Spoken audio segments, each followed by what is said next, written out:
சென்னையில் நடைபெற்ற செய்தியாளர்கள் சந்திப்பில் விசிக தலைவர் திருமாவளவன் பீகார் மாநிலத்தில் நிதிஷ்குமாருக்கு ஏற்பட்ட அரசியல் நிலைமையை எடுத்துக்காட்டி அதிமுகவுக்கு மிக நீளமான எச்சரிக்கை விடுத்துள்ளார்.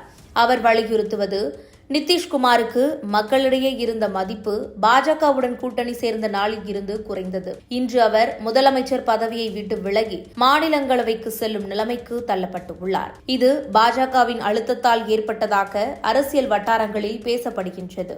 விசிக தலைவர் திருமாவளவன் கூறுவது, அண்ணன் எடப்பாடியாரே எச்சரிக்கையாக இருங்கள். எம்ஜிஆர் ஜெயலலிதா கட்டியெழுப்பிய திராவிட இயக்கத்தை கரைவிடாமல் காப்பாற்றுங்கள். தனித்து நின்றாலே அதிமுகவின் வாக்கு வங்கி மிகப்பெரிய அளவில் கை கொடுக்கும். ஜெயலலிதா இல்லாமலேயே 65க்கும் மேற்பட்ட இடங்களில் அதிமுக வெற்றி பெற்றது.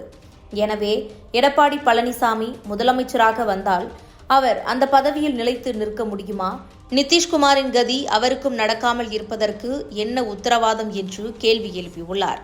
மேலும் கடந்த ஆண்டு பீகார் சட்டசபை தேர்தலில் ஜேடியு பாஜக கூட்டணி 243 இடங்களில் 202 இடங்களை வென்றது. பாஜக 89 இடங்களிலும் ஜேடியு 85 இடங்களிலும் வெற்றி பெற்றது. நிதிஷ்குமார் 10வது முறையாக முதலமைச்சராக பதவியேற்றார்.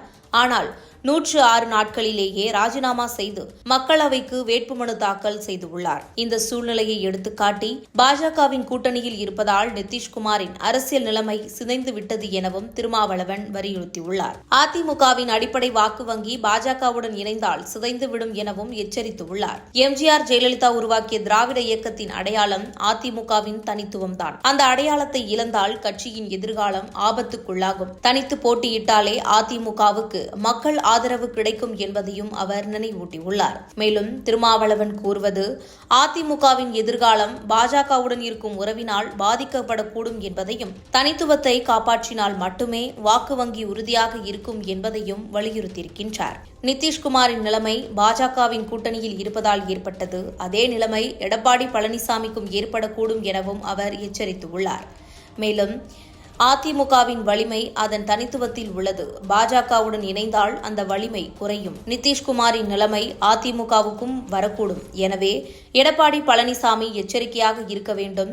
எம்ஜிஆர் ஜெயலலிதா கட்டியெழுப்பிய இயக்கத்தை கரைய விடாமல் காப்பாற்ற வேண்டும். தனித்துவம் காப்பாற்றப்பட்டால் மட்டுமே அதிமுகவின் வாக்கு வங்கி உறுதியாக இருக்கும் என்றும் திருமாவளவன் கூறியுள்ளார். இதுகுறித்து உங்கள் கருத்துக்களை கமெண்ட் பாக்ஸில் கமெண்ட் பண்ணுங்க.